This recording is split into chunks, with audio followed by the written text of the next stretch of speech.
Hey guys, it's Shara from Woodshop Diaries, and today I want to show you how to build these wooden dog crates. So I actually built these for a friend of mine who had 2 dogs and some extra room underneath her laundry room countertop to put some crates. So when they get installed, they'll actually just butt up right next to each other and slide underneath a countertop. But if you don't need anything that's built in, they work fine as a standalone dog crate as well. With the black rails and the white door frames, it did make the finishing process a little more tedious than I would have liked, but we'll get through it together. So if you guys are ready to get building, let's go.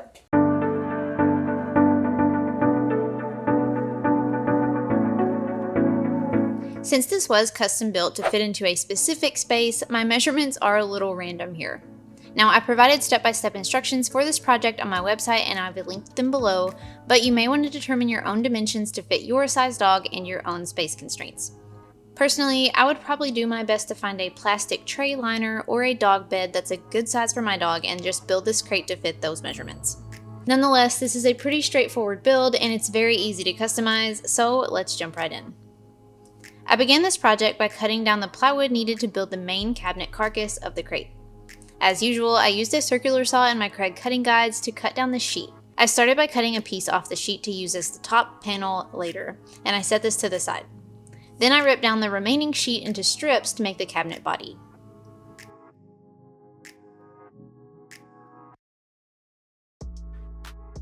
I cut these strips to length on the miter saw, but you could use the circular saw for this as well. It doesn't really matter how you cut them as long as you end up with 2 side panels and a bottom. Now, if you've ever built basic cabinets before, this is literally just building a cabinet box. So once the sides and bottom were cut, I just needed some thin strips to use for the top braces and back supports. I cut these down to length, then I was ready to begin assembling.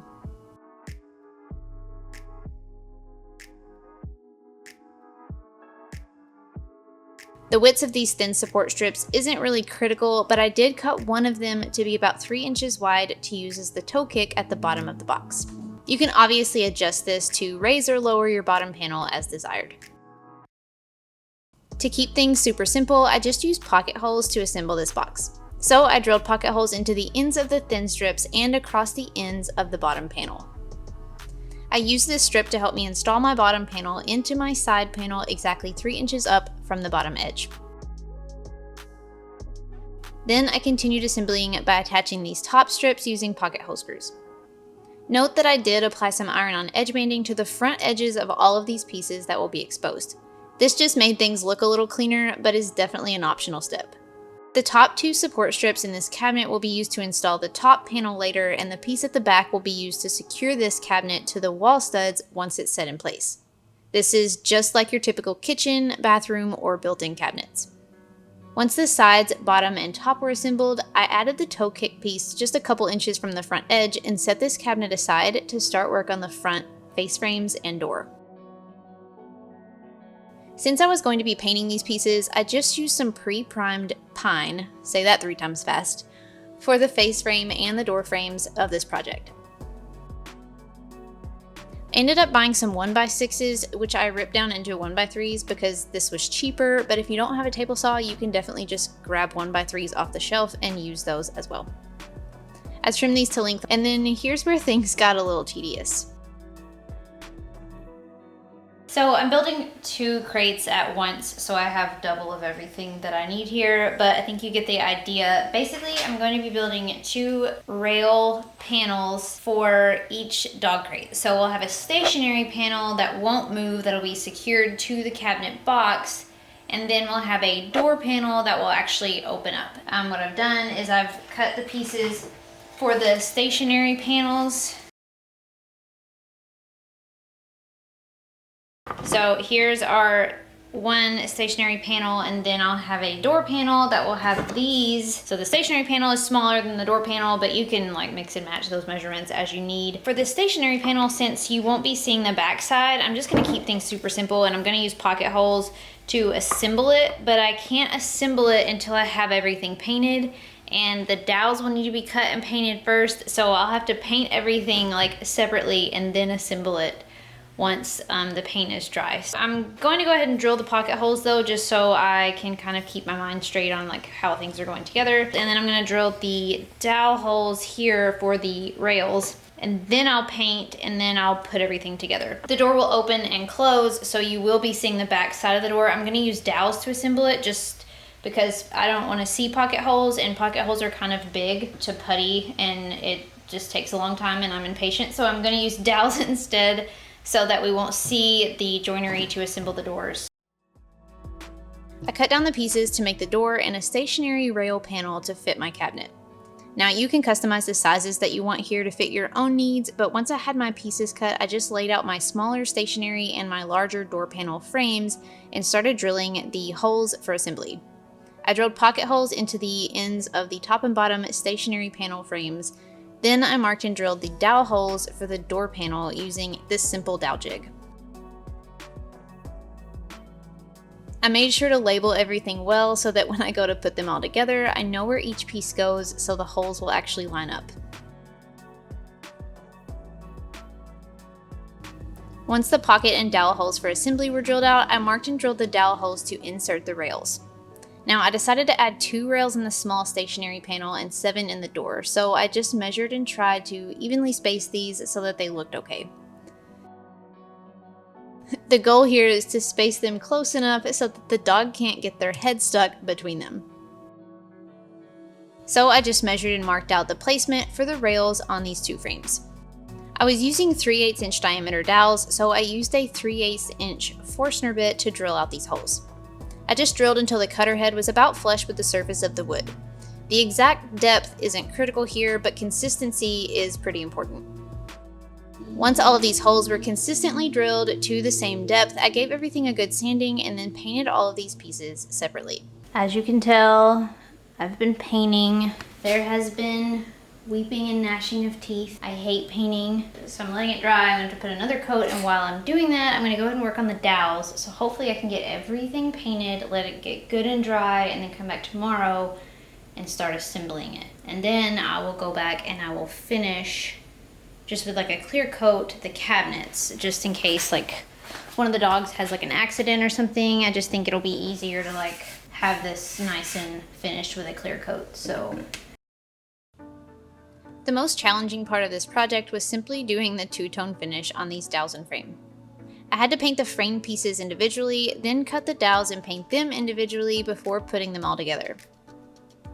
So once the dowels were cut, I used some black spray paint to paint them all and let them dry well before moving on. Now honestly, I really should have let them dry good overnight, but I'm terribly impatient, so I proceeded without letting everything dry completely, and I had a lot of touch up where my dirty paint-covered fingerprints smudged things a little bit. So trust me when I tell you, it will save you time in the long run to just let everything dry overnight before attempting to assemble these. Anyway, I used pocket hole screws to assemble the small stationary frame, and I used a rubber mallet to make sure that the dowels went securely into the drilled out holes. Then I assembled the door frame. I found it easiest to attach the rails between the top and the bottom pieces, then add the sides using wood glue and dowels. The rubber mallet is super helpful in this whole process to just tap everything in place.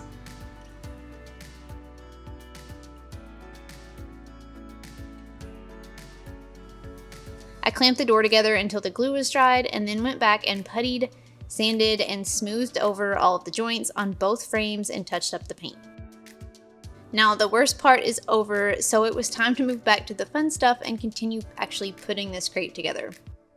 I installed the stationary panel onto the front of the cabinet using wood glue and brad nails. Now if you're concerned that this isn't enough, you could use screws instead of nails, but honestly the glue should hold this fine on its own. You'll notice that I built this frame so that there is about 1/8 of an inch space between the top of the frame and the top of the cabinet.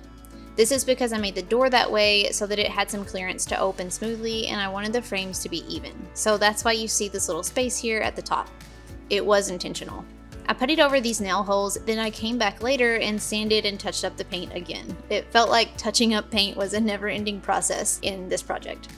Then I installed the door frame using some simple black butt hinges. Once the door was in place, I cut a piece of 1/4 inch plywood to staple onto the back. Then I brought out the piece from the very beginning that I had cut from the plywood sheet to use for the top. I trimmed it to fit, then applied some edge banding and painted it black to match the rails. Now, I really hate painting, so I hardly ever show that process in my videos. I just don't have any earth-shattering tips to share with you on how I do it. Honestly, I just use a small roller and apply a coat of primer and a couple coats of paint. The faster I can finish that part of the process, the happier I am. So once the top was painted, I simply screwed it in place through the supports at the top, then I added a latch to keep the door closed. I used this simple surface bolt because I thought that it looked good with this project, but whatever kind of latch that you prefer to use is fine. To install this surface bolt, I placed it where I wanted it to go and traced out the hole in the bracket that the bolt should slide up into. I drilled out a hole about 1/4 inch deep in this spot, then screwed the bracket back in place. Then I attached the surface bolt to the door so that it lined up with the bracket and the bolt would actually slide up into the hole when pushed up. This latch was the final piece that completed this build.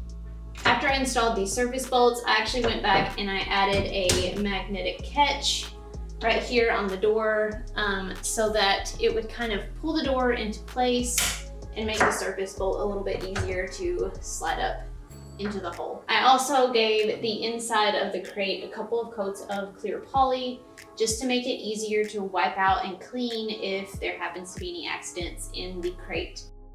You'll notice that I installed the door panels opposite on these two crates. Either way works fine. This is just how I wanted to do them since they will both be butted together once they get installed. So the two doors will look a little bit more balanced, both being in the middle. And you'll see that I bribed Lucy into demonstrating this crate for the video. She has to earn her keep around here.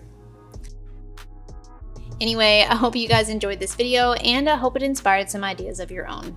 If you can't wait to see what's next, I'd love if you'd subscribe so you don't miss out on all of the upcoming projects and videos. And if you want to build one of these for yourself, don't forget to check out the tutorial that I've linked below.